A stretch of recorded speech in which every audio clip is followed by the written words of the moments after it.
네, 마감 스퍼트 이어가겠습니다. 자, 지금 코스닥은 마이너스권이죠. 코스피는 그래도 플러스권은 나타나는데 오전에 일정 부분 고점을 만들었을 때 여기서 좀 차익 공방도 있었던 것으로 보여집니다. 자, 2월 이제 5거래일 남아있는 상황입니다. 또 3월을 생각하면 또 3월에는 여러 가지 만기 시점도 있겠고 또 1분기에 대한 어떠한 정리 타이밍이기 때문에 지금 구간에서 저희 종목별 관점을 잘 세워야겠습니다. 두 분과 함께 얘기 나눠보겠습니다. GL리서치 박창윤 대표 모셨고요. SB인베스트 이주호 본부장 함께하겠습니다. 두 분 어서 오십시오. 안녕하세요. 네, 반갑습니다. 자, 일단 저희는 반도체부터 먼저 집중 점검해 보겠습니다. 오늘 사실 삼성전자가 다시 한번 이렇게까지 올라가는구나를 또 확인을 시켜줬습니다. 지금 그 일봉상으로 캔들로 딱딱 본다면 계속해서 올라가고 있는 차트는 만들어져요. 근데 일중의 흐름으로 봤을 때는 고점 부근에서 지금은 또 내려와 있다라는 겁니다. 역시나 그래도 19만 원 선에서는 지켜주고 있네. 굉장하다라고 얘기는 할 수는 있을 것 같은데 글쎄요. 이익이 뒷받침된다면 삼성전자 여기서 어디까지 더 갈 수 있는 걸까요? 오늘 목표가 대신증권에서는 27만 원까지 제시를 하기도 했었습니다. 디램 시장 왕좌를 탈환했다라는 얘기가 또 전해지기도 했었죠. 자, 의견 여쭙겠습니다. 박창훈 대표님. 우리 이익률이 HBM보다 범용 쪽에서 더 나오고 있다라는 것을 최태원 회장의 입에서 확인을 했잖아요. 근데 디램에 다시 왕좌에 삼성전자가 올랐고 이익이 계속해서 레버리지가 가능하다면 지금 20만 원 열린 길에서 충분히 오늘 왔다 갔다 고점 저점 만드는 것은 있을 수 있는 일이다라고 생각하고 넘어갈 오늘은 오후창인가요? 주식을 사실 원투데이 할 것도 아니고 예. 하루 오르면 하루 빠질 수도 있는 거고 또 최근에 오늘 내심 20만 원을 찍길 바랬지만 그죠. 기대하고 좀 다르게 좀 주가가 흘러가는 부분에서 실망감을 느낄 수도 있겠지만 사실 내일도 주식하고 다음 주 주식하는 이런 주식 투자자 입장에서 바라보았었을 때 이런 일중 흔들림 이런 부분은 좀 매수 기회를 줄 수 있다고 생각을 하고 있습니다. 제가 항상 이 시간 나올 때마다 삼성전자는 꼭 이렇게 질문을 받는 것 같아요. 그때마다 삼성전자에 대해서 이제 이익 추정치가 지금 워낙 가파르게 올라가고 있는 상황에서 주가가 못 따라가고 있다라고 좀 말씀드려 보았죠. 오늘 대신증권에서 리포트는 마찬가지입니다. 네. 지금 디램 시장 점유율이 36.6% 기록을 하면서 SK하이닉스를 드디어 역전하는 모습이 나타났었고요. 범용 디램과 낸드가 대신증권 리포트에 따르면 디램 쪽에서는 154% 그리고 낸드 쪽에서는 89% 전년 대비 급성장할 것으로 지금 추정이 되고 있기 때문에 삼성전자, SK하이닉스 이 추정치 자체가 그만큼 올라가고 있는 상황입니다. 작년에 4분기에 20조 벌어가지고 작년에 40.5조를 기록을 했는데 지금 167조 얘기를 하고 있고요. 오늘 대신증권 리포트에서는 167조가 아니라 지금 201조 얘기를 하고 있죠. 201조. 그리고 노무라 쪽에서는 지금 323조. 즉 내년에는 올해 200조, 내년 323조. 그리고 노무라 쪽에서는 올해 200조가 아니라 대략 한 230조대 얘기를 하고 내년 320조 이런 얘기를 하고 있기 때문에 지금 거의 2년 동안에 걸쳐가지고 대략 한 600조 가까이 버는 부분이거든요. 그렇게 본다면 지금 현재 우선주가를 포함해서도 시가총액이 1200조이기 때문에 올해하고 내년에 거의 한 550조에서 600조를 버는 기업이 지금 현재 1200조에서 거래가 되고 있다. 그럼 이거는 싸다고 봐야 될까요? 비싸다고 봐야 될까요? 현시점 PER 자체는 올해 포워드 PER 기준으로, 포워드 EPS 기준으로 대략 한 7배 전후에서 움직이고 있는데 내년도 실적 전망치 이런 것들 땡겨오게 되면요. 사실 PER 5배 언더에서 지금 거래가 되고 있다라고 지금 시장에서는 판단을 하고 있기 때문에 그만큼 시장에서 계속 대기 매수세가 꾸준히 들어오고 있는 이러한 상황입니다. 그렇기 때문에 질문 주셨던 대로 오늘 장중에 흔들리는 모습이 나타날 수 있지만 오히려 이런 부분이 긴 호흡에서 보았었을 때 매수 기라고 생각을 하고 있고요. 내심 오늘 사실 아침만 하더라도 20만 원 찍길 바랬어요. 하지만 미국에서는 나스닥 선물이 밀리고 코인이 밀리면서 아무래도 관세 불확실성 때문에 흔들리는 모습이 나타날 수가 있기 때문에 사실 올라갈 때 따라갈 필요는 없고요. 최근 같은 큰 변동성 이런 것들을 감안해 놓고 보면 하루에 대략 한 5에서 6% 정도 조정이 나오게 되면 그때마다 분할로 계속 모아가는 전략이 최소한 올해 상반기까지는 계속 맞지 않을까 그렇게 생각을 하고 있습니다. 맞아요. 요즘 주된 관점 중에 하나가 12개월 선행 PR 봤을 때 이 정도면은 굉장히 싸게 거래되고 있는 게 맞다. 여기서 이제 안정감을 또 우리가 찾고 있더라고요. 자, 그렇다면 여전히 일중간에 고점 저점 만들어내는 것은 주식 한두 데이 하는 것이 아니므로 충분히 우리가 바꿀 수 있는 하나의 파동이다. 의견을 주셨습니다. 좋습니다. 자, 그러면 이조 본부장님께 현재 구간에서의 그러면 주가 라인대가 계속해서 올라가고 있음이 더 강하게 느껴진다라는 부분인데요. 삼성전자 뭐 보유자는 뭐 언제까지 끌고 간다? 이제 이런 것도 없는 것 같습니다. 그냥 반려 주식이 된 느낌이긴 한데 이조 본부장님이라면 지금 기술적으로 분석할 뭔가의 건덕지 어디서 찾고 계세요? 요즘에 방송할 때 제일 어려운 게 삼성전자 하이닉스 어떻게 보세요입니다. 그래서 뭐 말이 필요가 없을 것 같아요. 예. 좀 이게 여기서 뭐 못 간다 이런 얘기가 아니라 네. 더 갈 것 같은데 그럼 여기서 따라갈 수 있냐에 대한 부분은 고민을 좀 해봐야 될 것 같아요. 그러니까 오늘 윗꼬리가 살짝 불편합니다. 근데 그럼에도 불구하고 19만대 계속 지켜주는 거는 굉장히 긍정적이라고 보고 있고요.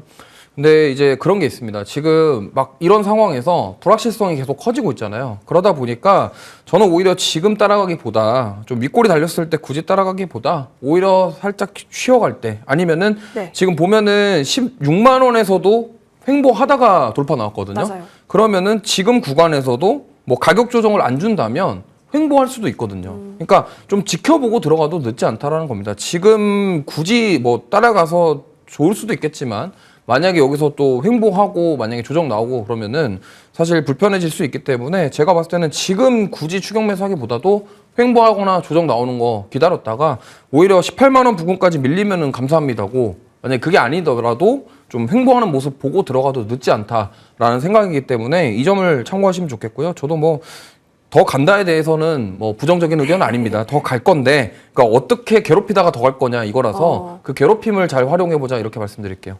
그 괴롭힘은 삼성전자 본연의 노이즈는 아닐 것 같고 오히려 매크로 이슈나 여러 가지 들어오는 재료 가치가 아닐까 싶네요. 뭐 글쎄요. 근데 지금 구간 미선물이 이렇게 내려가도 플러스권 잘 유지를 하고 있다라는 점에서 경고하고요. 5일선까지 오지도 않았습니다. 삼성전자. 다만 18만 원까지 온다면 정말 그때는 두 팔별로 땡큐다라고 할 정도로 조정 시 기다려보자 의견을 주셨습니다. 가는 부분에 있어서는 근거가 워낙 확실하네요. 자, 그렇다면 오히려 이쪽 대형주는 어떨까요? 현대차로 넘어가서 얘기 나눠보고자 하고요. 상호관세 그 위법 판결이 나오고 나서 이제 좀 가벼워지나에 대한 이야기를 좀 해봐야 될 것 같은데, 근데 물론 상호관세는 상호관세고 자동차는 품목이었잖아. 이렇게 얘기하면 사실 할 말 없는 거이거든요. 근데 현대차는 그렇다면 어쨌든 심리적이라도 개선이 된다라는 것이 트리거가 된다면 지금이 또 그 타이밍이 될 수 있지 않나 싶은데 대표님 어떻게 보세요? 왜냐하면 그 지금 주가 상황은 자동차 본업만으로도 설명이 가능한 주가 상황이다라는 얘기가 있어서 우리가 투여시키고 있는 로봇으로 더 끌고 가자면 더 반영시킬 수 있다라는 얘기가 있더라고요. 사실 실적으로만 놓고 보면 어느 정도 비정상은 정상화 이런 부분이 나타나줘야 되는데요.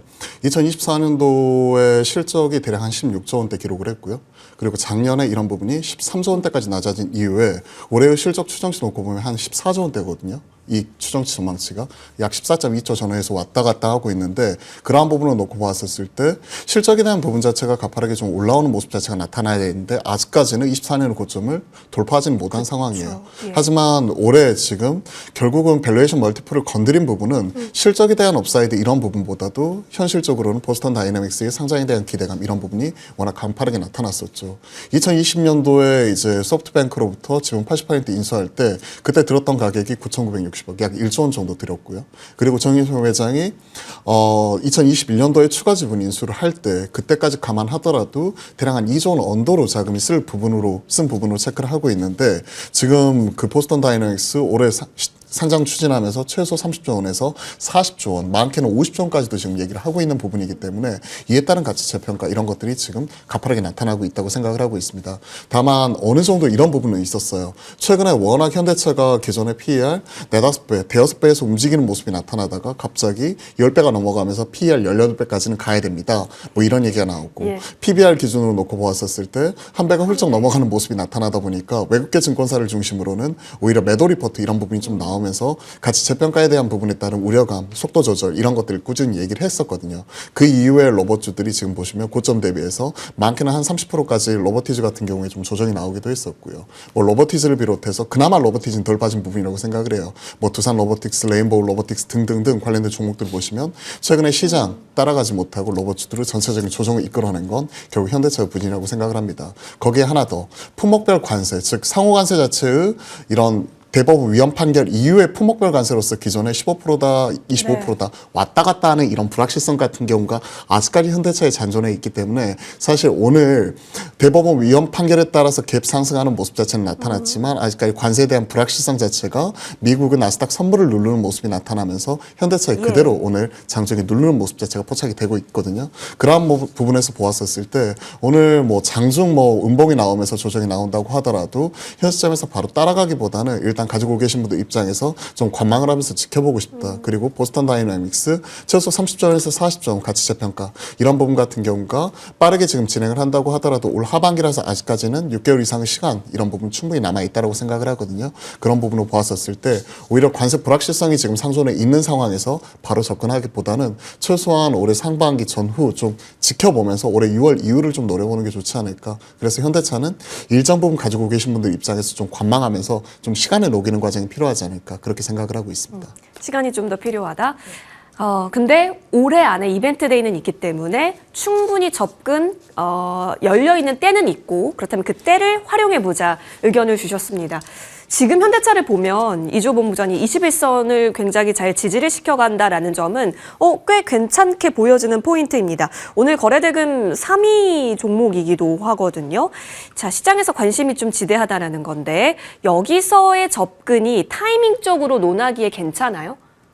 저도 대내외적인 이슈들을 보면은 관망하는 게 맞다인데 딱 기술적으로만 보면은 오늘 완벽하게 돌파가 나왔거든요. 그러니까 5일선 위로 완벽하게 올라왔고 네. 그래서 이제 다시금 뭐 정배열로 만들어가는 과정이라고 생각을 합니다. 그렇기 때문에 오히려 이제 5일선이 올라오면서 다시 올라갈 가능성이 높다라고 생각해봐서 기술적으로 봤을 때는 지금 따라가도 괜찮다. 다만 전제 조건이 있습니다. 50만 원을 깨지 않는다라는 전제 조건이죠.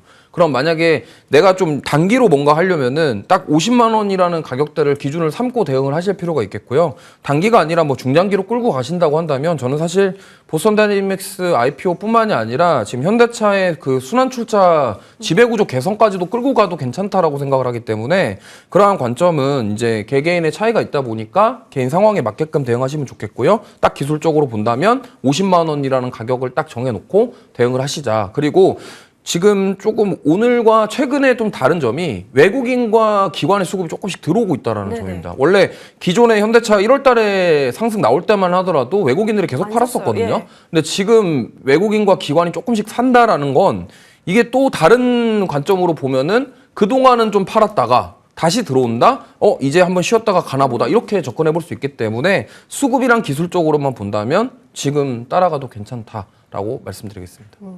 과거 50만 원 찍었을 때, 그러니까 얼마 전이었겠죠? 그때까지만 하더라도 외국인 별로 관심 없어 했었는데요. 지금 52만 원짜리에서는 외국인이 지금 들어와 있다라는 겁니다. 이 부분에 연속된 수급이 붙는지도 긍정적으로 포인트 시켜볼 부분이다. 의견 받아봤습니다. 현대차 타이밍을 좀 더 보자라는 의견 같이 전달받았습니다. 자, 이어서 다음 종목으로 넘어가겠습니다. LG전자인데요. 이 종목이 오늘 움직이는 것에서 이게 또 관세 위헌 판결 나오고 나서 좀 가벼워졌다라는 해석이 또 붙더라고요. 그래서요, LG전자를 그 전까지 바라봤을 때, 관세 이슈 이전까지 바라봤을 때 우리가 로봇으로 또 챙겨보지 않았습니까? 그러니까 지금 다 붙어 있는 것 같습니다. 대표님, 명확하게 컬러감을 설정해 주시면 좋을 것 같아요. 로봇으로 가는 거예요? 뭐 주주환원도 있고, 대기업이니까 그렇다? 뭐 지금은 어떻게 바라봐야 되는 거예요? LG전자 거기에 더해가지고 뭐 가치주 얘기까지도 예, 나오더라고요. 그러면서 이제 로봇 그 밸류체인 수직 계열화가 가장 잘 되어 있고 로보티즈, 로보스타에 대한 지분 가치 뭐 이런 부분뿐만이 아니라 국가대표 AI 쪽의 그 엑사원 이런 자체 개발 언어 모델에 대한 기대감, 가치가 그대로 평가가 될 수 있다 하는 부분이 얘기하고 있고 그리고 올해 예상이 되는 영업이익 3.4조 전년비 34% 이상 성장을 하면서 실적에 대한 턴어라운드가 가시화될 수 있다는 부분 자체는 계속해서 얘기를 하고 있는 것 같습니다. 다만 한 가지 우리가 좀 체크를 해봐야 될 게 앞에서도 우리가 점검을 했었던 관세에 대한 불확실성 네. 10% 얘기했다가 하루 만에 15%로 올라오고 추가적으로 슈퍼 301조에 대한 이런 반도체 관세에 대한 부분까지도 건드릴 수 있는 부분이 계속해서 얘기가 나오고 있는 부분이고 향후에 관세가 이제 위헌 판결이 나왔었지만 국가 이렇게 기업별로 이제 미국과 소송을 통해서 이렇게 되돌려받는 데 따른 장기간에 따른 불확실성 이런 것들도 상존해 있기 때문에 사실 이런 부분을 좀 체크하고 넘어가야 된다고 생각을 하고 있고요. 그리고 이제 이런 관세 부과 리스크 이런 부분뿐만이 아니라 최근에 이런 디램이나 낸드 가격, 이런 메모리 가격이 급등하는 가운데서 뭐 지금 최근에 MLCC 가격도 급등을 하면서 이런 수동 소자, 부품에 따른 원가에 대한 압박, 부담감 자체가 계속 상존해 있기 때문에 최근에 모바일 쪽이나 TV 같은 이런 IT 셋 업체들 같은 경우가 그 마진에 대한 압박을 받을 수 있다는 우려감 자체도 지금 같이 나타나고 있는 이러한 상황이거든요. 그러한 모습이기 때문에 사실 LG전자 같은 경우는 수요가 회복이 되는지를 우리가 좀 눈으로 확인할 필요가 있을 것 같습니다. 다만 어느 정도 트레이딩 바이는 가능하지 않을까 이렇게 생각을 해요. 일단은 관망 의견을 드리긴 했는데 가지고 계신 분들 입장에서 오늘 6.8% 한 7% 정도 올라가고 있는 상황에서 바로 따라가기는 어려울 것 같아요. 다만 현 시점에서 이제 장중의 조정 뭐 한 3, 4% 정도 조정이 나오게 되면 어느 정도 트레이딩 바이 하면서 충분히 따라갈 수 있지 않을까. 앞에서 말씀해 주신 로봇이란 모멘텀 그리고 추가적으로 여기에 더해가지고 나타날 수 있는 수익 실적에 대한 턴어라운드 그리고 PBR 자체가 뭐 0.7배 전후에서 지금 0.6배다 7배다 이러면서 기존의 뭐 역사적 저점을 하회하는 PBR 이런 얘기를 하고 있잖아요. 그러면서 가치 측면에서도 분명히 좀 긍정적인 포인트는 있기 때문에 이러한 것들을 종합적으로 고려해 보았었을 때 어느 정도 트레이딩 바이는 충분히 따라갈 수 있지 않을까 그렇게 생각을 하고 있습니다. 최근에 바닥에서 턴어라운드 하면서 그동안에 이런 미운 오리 새끼였던 LG전자까지도 지금 가파르게 움직이고 있거든요. 그러한 부분을 좀 응원을 하면서 일단은 오늘 하루는 일단 지켜보지만 트레이딩 바이는 좀 가능한 좀 긍정적인 포인트로서 좀 열어놓고 보셔도 좋을 것 같습니다. 오히려 트레이딩 바이가 더 어려운 거 아세요? 자, 장중 그렇다면 바로 여쭤보겠습니다. 기술적으로. 왜냐하면 그 만들었었던 그 전 고점을 오늘 또 돌파를 시켰기 때문에 여기서의 추세력을 좀 같이 의견 나눠보겠습니다. 이조본 부장님, 외국인이랑 기관이 최근에 특히 네. 외국인이 조금 더 긴 기간 네. 들어오고 있어요. 사실 우리를 LG전자가 깜짝 놀라키게 했었던 게 2월 11일 수요일이었는데요. 그 다음날 외국인 좀 많이 팔아서 이거 어떻게 가려나 싶었는데 결국은 그 뒤로 계속 들어와요. 이거는 아직도 매집 구간이다로 생각해도 되는 걸까요? 네, 저는 역시나 이거를 좀 매크로나 여러 거 보면은 관망인데 네. 오늘 기술적으로만 보면 다 지금 매수입니다. 왜냐하면 저의 오늘의 포커싱은 외국인 기관 수급이라고 보시면 될 것 같아요. 지금 그렇기 때문에 이게 만약에 13만 원 선만 지켜준다고 한다면 트레이딩 관점으로 접근을 해도 괜찮다. 그리고 15만 원까지도 열려 있다. 그리고 대기업 중에 못 오른 거 딱 손꼽으면은 그 중에 하나 또 LG전자 아닙니까? 그렇기 때문에 로봇에 대한 성장성 이런 것들까지 다 감안해 본다면 트레이딩 관점으로 충분히 따라가봐도 괜찮다 이렇게 생각을 합니다. 지금 사실 LG전자는 과거에 21년도에 애플카 때 고점을 딱 만들었었죠. 19만 원. 그 뒤에 지금 애플카 정도는 아니지만 이제 로봇으로 제2의 도약을 하려고 하는 거기 때문에 만약에 지금 이 가전용 로봇과 관련돼서 앞으로 좋은 내용들이 많이 나와준다고 한다면 충분히 가능성이 있다라고 생각합니다. 근데 여기서 이제 고민을 하실 거예요. 아, 나는 LG전자 조금 부담스러운데 그럼 차라리 저는 딱 LG노텍이 나을 것 같아요. 이노텍. 왜냐하면 이제 LG노텍, 그러니까 올해 애플 폴더블 폰 얘기도 나오고 그렇기 때문에 결국에는 지금 LG 이노텍 쪽으로 또 강한 시세가 나올 가능성이 저는 있다라고 생각하기 때문에 LG전자 조금 나는 별로다 하시면은 이노텍이 저는 대안이 될 수가 있다라고 생각을 해서 지금 그래서 LG 쪽은 사실 선택지가 많습니다. 왜냐하면 다른 기업들보다 못 올랐기 때문에. 맞아요. 그래서 선택지가 많다라는 점은 어떻게 보면 강점이 될 수 있겠고 그 안에서 지금 외국인 기관의 수급도 괜찮기 때문에 저는 오히려 따라가도 괜찮다라고 생각하고 있습니다. LG전자 기술적으로 봤을 때 긍정적인데 만약에 LG전자에 손이 안 나간다면 LG이노텍은 어떤지 추가 대체 종목군을 주셨습니다. LG이노텍도 오늘 외국인 기관이 들어오네요. 오늘 메이저 수급이 들어오는 쪽에 좀 더 포커싱 주고 계십니다. LG전자 트레이딩 바이적 성격 OK 그리고 기술적으로도 OK 사인 주셨습니다. 자, 이어서 다음 종목으로 그렇다면 넘어가서요. 아, 진짜 계속 가네요. 현대건설 의견 받아보겠습니다. 건설주라고 얘기하지만 사실 우리는 다 알죠. 원전에 대한 기대감을 또 껴서 이 종목을 바라보고 있습니다. 왜냐하면 홀텍과 연결고리가 굉장히 두터운 종목이기 때문에 지금 여러분 보고 계시다시피 고점을 계속해서 높였습니다. 오늘의 윗꼬리가 좀 부담스러우실까 싶기는 한데 사실 원전주가 아침부터 치고 갔기 때문에 현대건설 여기서 절대 빠지지 않았어요. 아이코닉한 성격으로 지금은 현대건설을 바라봐야 되는 건 맞는 것 같은데 너무 올라서 부담스러워해야 할까요? 다른 원전주에 기회를 줘야 할까요? 아니면 여전히 달리는 가도일까요? 여전히 달리는 가도이지 않을까 그렇게 생각을 합니다. 사실 오늘 대형주 안에서 윗골이 네. 안 달린 종목을 찾기가 어려울 정도로 그만큼 지수에 따른 변동성이라고 생각을 하고 있고요. 사실 이런 원전 쪽의 EPC 업체에서 현대건설을 빼놓고는 사실 얘기를 할 수가 없는 상황이에요.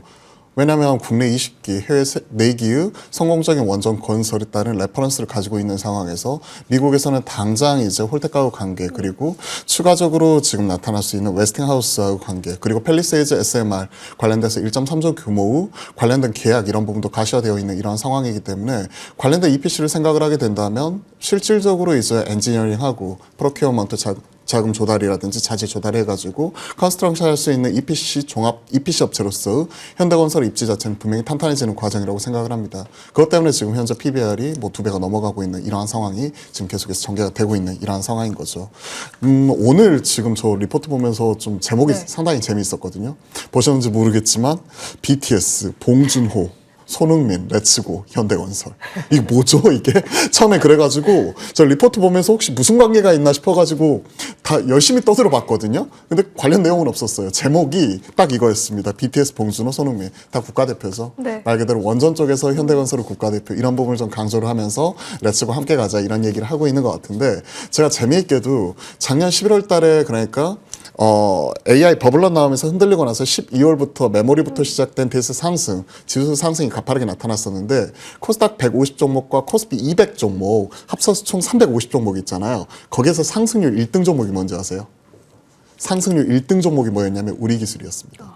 그러니까 350 종목 안에서 삼성전자가 많이 올랐잖아요. 상위 10% 안에 들어가고 SK하이닉스 많이 올랐는데 상위 20% 올라가는데 그 1등 종목이 우리기술이었어요. 그러면서 이제 원전 쪽 안에서도 상대적으로 못 갔었거나 밸류에이션 모멘텀을 받을 수 있는 종목들 중심으로 워낙 급등하는 모습이 나타나면서 우리기술이나 최근에 뭐 BHI 그리고 이런 현대건설이나 심지어 대우건설, 한국전력 뭐 이러한 종목들까지 돌아가면서 지금 다 올라가고 있는 이러한 상황이기 때문에 사실 오늘 윗골이 달리면서 흔들리는 모습이 나타날지언정 이런 가는 흐름 자체는 계속해서 지속이 되지 않을까 그러한 측면에서 오늘 뭐 급등할 때 따라갈 필요는 없다고 생각을 하고 있습니다. 잠정 조정을 이용한 매수 관점 계속 유지하도록 하겠습니다. 대우건설이랑의 비교는 지금 필요 없나요? 현대건설 자체가 1등 업체로서 대략 PBR 2.5배 전후에서 형성이 되고 있고요. 대우건설이 많이 따라 올라와가지고 지금 한 1.7배 전후에서 형성이 되고 있습니다. 참고로 국내에서 원전이 안 붙어있는 GS건설 같은 경우가 얼마냐면 PBR이 한 0.4배예요. PBR이 0.4배인데 대우건설도 지금 1.5배 이상으로 지금 올라와 있는 상황이고 현대건설은 2배가 넘어갔잖아요. 그렇기 때문에 아예 따로 떼어놓고 보셔야 될 것 같습니다. 네. 이제 건설사들이 뭘 해야 주가가 올라가는지를 학습하지 않았나 이런 생각도 하네요. 현대건설, 우리는 해본 적이 있어요. 이 프랙티스가 된 기업이다라는 부분에 있어서 지금 매수세가 모이는 근거는 확실해 보여집니다. 자, 그렇다면 목표 주가를 계속해서 올리는 리포트가 있었죠. 아까 전에 말씀해 주셨던 뭐 봉준호, BTS, 레츠고에 있었을 때는 17만 원 상향 리포트가 있었는데요. 이조 본부장님, 현대건설 워낙 지금 거의 뭐 두산 에너빌리티보다 최근에는 더 핫한 흐름으로 가고 있는데요. 추가적으로 방향을 탔다라고 보세요? 네, 뭐 이것도 부정할 수 없을 것 같습니다. 사실 지금 두산 에너빌리티보다 여기가 훨씬 셉니다. 세고 뭐 대우건설이랑 현대건설이랑 사실 비교하기에는 좀 어려울 것 같고요. 이번에 대우건설 같은 경우는 사실 체코 팀 코리아에 합류했다라는 기대감 속에서 좀 올라온 부분이 있고, 사실 현대건설은 원년 멤버죠. 바라카 원년 멤버이기 때문에 예. 삼성물산이랑 비교를 해야 되는 게 아닐까, 저는 이렇게 생각을 합니다. 그래서 현대건설은 자기 갈 길을 잘 가고 있고요. 그리고 또 재밌는 게 현대건설이 현대자동차 그룹 계열사죠. 그러다 보니까 이게 현대차 그룹 가면서 또 영향을 받는 것도 있지 않나, 뭐 그런 생각도 듭니다. 그래서 일단 수급 자체는 외국인 수급이 조금 아쉬워요. 기관 수급은 괜찮은데 맞아요. 외국인 수급이 좀 아쉽거든요. 네. 근데 저는 지금 따라가기엔 좀 부담스럽다 생각합니다. 많이 올랐고, 그래서 오히려 한 12만 원 정도까지 열어두고 눌렸을 때 공략해보자. 왜냐면 사실 어제, 그러니까 지난주 금요일 날 뉴스킬 파워랑 지금 다 빠졌는데도 지금 오늘 원전주 올라왔거든요. 그래서 만약에 오늘 또 미국 원전주가 빠지면 또 조정이 나올 빌미가 될 수가 있기 때문에, 그래서 제가 봤을 때는 원전주들은 특히나 좀 변동성이 좀 심한 편이기 때문에, 그래서 오히려 좀 눌림이 나왔을 때 공략해보자라는 생각이고요. 그리고 월봉이랑 주봉이 이격이 커요. 지금 보시면은 주봉이랑 월봉이 굉장히 큽니다. 네. 오일선이랑 이격도가 많이 벌어져 있죠. 그래서 한 번은 좀 붙어주면서 움직일 가능성이 있다고 생각하고 있고, 월봉도 마찬가지거든요. 월봉도 조금 이격이 벌어져 있어요. 그러니까 이게 월봉 오일선이 심지어 88,000원대입니다. 그러니까 이격이 많이 벌어졌다라는 거는 그만큼 이제 한번 이렇게 붙었다가 갈 가능성이 있어요. 기술적으로 봤을 때. 그런 관점으로 본다면 추격 매수 좋지만은 저는 좀 눌림 나왔을 때 공략해보자라는 말씀 드리겠습니다. 그럼 보유하신 분들은 이렇게 이격이 벌어질 때는 어떤 관점으로 대응할 수 있어요? 사실 이게 트레이딩 좋아하시는 분들에 해당이 되는 부분인데, 네. 사실은 이격이 벌어지면은 팔았다가 예. 이격이 붙었을 때 다시 사는 게 사고. 좋아요. 왜냐면 이게 이격이 벌어졌다라는 거는 물론 지금 삼성전자는 좀 예외거든요. 예, 예. 그거는 약간 저세상으로 가고 있는 거고, 지금 다른 보통 일반적으로 봤을 때 이격이 벌어지면은 그 이격을 붙이려는 습성이 있습니다. 그러니까 주가는 영원한 우상향이 없거든요. 그래서 트레이딩 하시는 분들은 일단 좀 많이 벌어졌다 생각 들면은 좀 팔았다가 눌렀을 때 다시 사는 그런 매매 하시는 분들 많이 있기 때문에 저는 그런 부분을 좀 활용하셨으면 좋겠습니다. 트레이딩을 좀 적극적으로 활용할 수 있는지 체크해 보시고요. 하나의 그 지표가 될 수 있는 것으로 미국 원전주가 어떤 흐름을 보이는가 아침에 좀 판단 내려셔도 좋겠습니다. 현대건설 두 분의 의견은 긍정이긴 한데요. 이격에 있어서는 좀 위험도가 있다 코멘트 주셨습니다. 자, 이어서 저희 다음 종목으로 빠르게 넘어가 보겠습니다. 드디어 나왔네요. 산일전기. 왜냐하면 저희가 변압기 얘기 참 좋네요 얘기 나왔을 때, 그러면 변압기 3사 말고 일진전기나 산일전기 안 움직이는데 어떻게 보세요? 라고 여쭤봤었죠. 그랬더니 우리 박 대표님께서 산일전기 지금 너무 좋다 주셨는데 결국엔 이렇게 오늘 반응이 나왔습니다. 오랜만에 거래량이 붙었어요. 대표님, 아직 여기서는 배부르죠? 아니, 배고프죠? 아직까지 배 고픈 건 맞는 것 배고프죠. 같아요. 근데 불확실성 자체는 확실히 하나가 있어요. 불확실성이요? 네, 2대 주주 오버행. 그러니까 상대적으로 못 갔었던 이유가 딱 이거더라고요. 네. 그동안에 상대적으로 못 갔고. LS 일렉트릭이 지금 올해 EPS 기준으로 지금 PER 45배 전후에서 움직이고 있고요. 그리고 HD 현대 일렉트릭이 38배, 그리고 효성 중공업도 한 33배까지 올라와 있는데 산일전기와 한 23배예요. 네. 물론 초과학 변압기하고 이쪽에서 하고 있는 특수 변압기 신재생 쪽으로 들어가게 되는 이쪽 변압기하고는 약간은 격이 다를 수는 있습니다. 하지만 올해 145kV 이런 초과학 변압기 쪽으로도 신규 진출하는 부분과 관련돼서 이제 ROE가 대략 한 30%가 넘어가고 있고 OPM이 38%를 찍고 있는 이러한 기업이 23배는 너무 싸다라는 게 그때 포인트였거든요. 예. 그리고 말씀드린 이후에 지금 다시 한번 오늘 키 맞추기 하면서 10% 정도 올라오는 모습이 나오고 있고, 오늘 또 리딩 쪽에서 리포트가 나오면서 이에 따른 반응 자체가 세게 나오고 있죠. 아직까지는 목마르다고 생각을 합니다. 지금 분명히 PR 30배까지 갈 수 있다고 생각을 하고 있고요. 오늘 나와 있는 리포트를 보더라도 최소한 20만 원 이상 윗선은 계속 목표가 이런 것들을 제시를 하고 있는 이러한 상황이기 때문에 아직까지 배고픈 것 자체는 맞지만 2대 주주가 상속 재원 마련하기 위해서 지분을 10% 대략 300만 주 정도로 이제 매각을 할 수 있는 부분인데, 이 하루 일평균 거래량을 보았더니 대략 한 35만 주 정도로 지금 지난 한 60일 평균 거래량이 찍히고 있는데 300만 주라면 대략 한 9일치 거래량이 되거든요.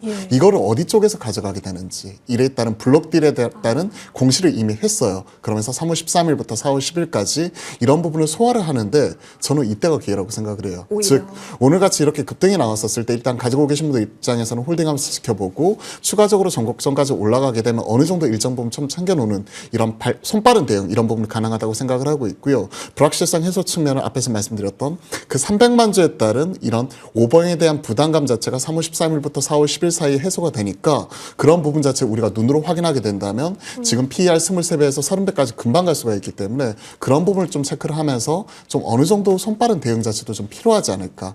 뭐 이런 거 필요 없다. 뭐 나는 실적만 보고 갈 거야. 긴 호흡으로 보신 분들 입장에서 그대로 가져가실 수 있겠지만 저같이 매일매일 체크하는 필드 플레이어 입장에서는 좀 신경 쓰이는 부분이 있기 때문에 이런 부분도 같이 체크를 하면서 계속 일단은 바이앤홀드 관점에서 따라가 보도록 하겠습니다.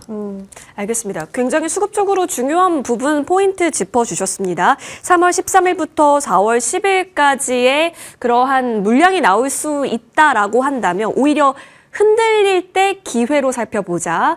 이것이 깨끗해지면 그때는 정말로 오히려 더 올인이다. 이런 의미 주셨네요. 알겠습니다. 산예정님 그렇다면 오늘 들어오고 있는 거 사실 뭐 외국계 창구에서도 오늘 붙거든요. 상관없이 붙는다라는 점에서는 점수 줄만 한가요?